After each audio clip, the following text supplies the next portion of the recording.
तुझ्या भक्तीचा हा छंद ओठावरी येऊ दे, तुझ्या चरणापाशी मजला थोडी जागा मिळू दे.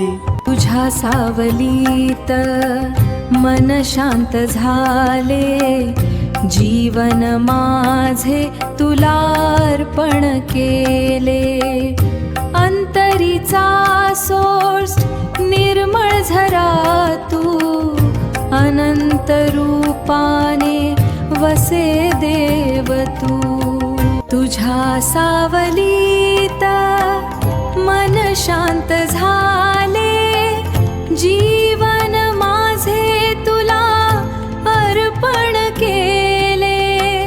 पहाटेच्या धुक्यात तूच दिसतोस, नदीच्या शांत पाण्यात तूच हसतो.